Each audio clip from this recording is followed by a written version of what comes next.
Matthew chapter 27. Now when morning came, all the chief priests and the elders of the people conferred together against Jesus to put him to death. And they bound him and led him away, and handed him over to Pilate the governor. Then when Judas, who had betrayed him, saw that he had been condemned, he felt remorse, and returned the 30 pieces of silver to the chief priests and elders, saying, I have sinned by betraying innocent blood. But they said, What is that to us? You shall see to it yourself. And he threw the pieces of silver into the temple sanctuary and left. And he went away and hanged himself. The chief priests took the pieces of silver and said, It is not lawful to put them in the temple treasury, since it is money paid for blood. And they conferred together, and with the money they bought the potter's field as a burial place for strangers. For this reason that field has been called the field of blood to this day. Then that which was spoken through Jeremiah the prophet was fulfilled, and they took the 30 pieces of silver, the price of the one whose price had been set by the sons of Israel, and they gave them for the potter's field, just as the Lord directed me. Now Jesus stood before the governor, and the governor questioned him, saying, So you are king of the Jews? And Jesus said to him, It is as you say. And while he was being accused by the chief priests and elders, he did not offer any answer.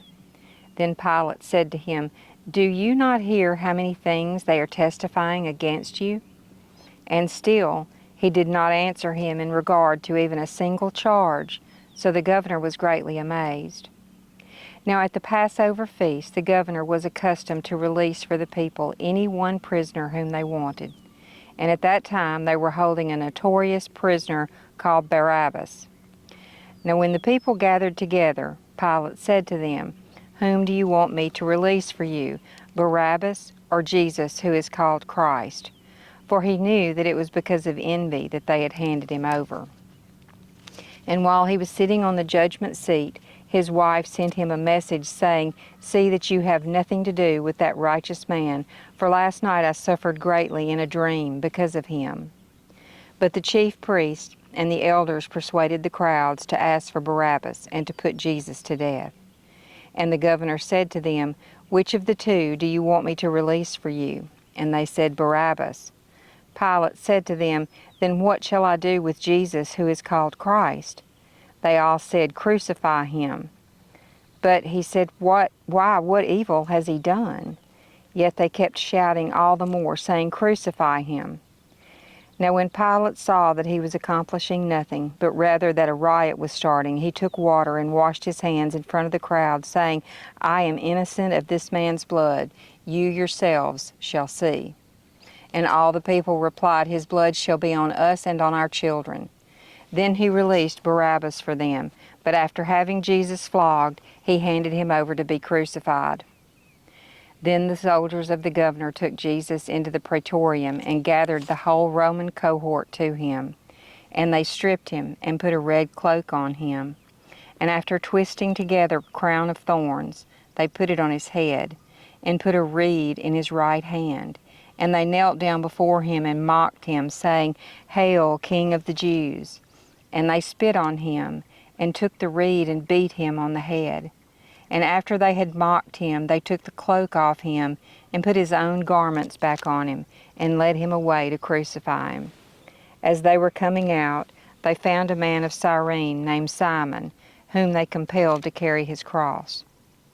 And when they came to a place called Golgotha, which means place of a skull, they gave him wine mixed with bile to drink, and after tasting it, he was unwilling to drink it. And when they had crucified him, they divided his garments among themselves by casting lots. After sitting down, they began to keep watch over him there. And above his head they put up the charge against him, which read, This is Jesus, the King of the Jews. At that time 2 rebels were being crucified with him, one on the right and one on the left. And those passing by were speaking abusively to him, shaking their heads and saying, You who are going to destroy the temple and rebuild it in 3 days, save yourself. If you are the Son of God, come down from the cross. In the same way the chief priests also, along with the scribes and the elders, were mocking him and saying, He saved others, he cannot save himself. He is the King of Israel. Let him now come down from the cross, and we will believe in him. He has trusted in God. Let God rescue him now, if he takes pleasure in him. For he said, I am the Son of God. And the rebels who had been crucified with him were also insulting him in the same way. Now from the 6th hour darkness fell upon all the land until the 9th hour.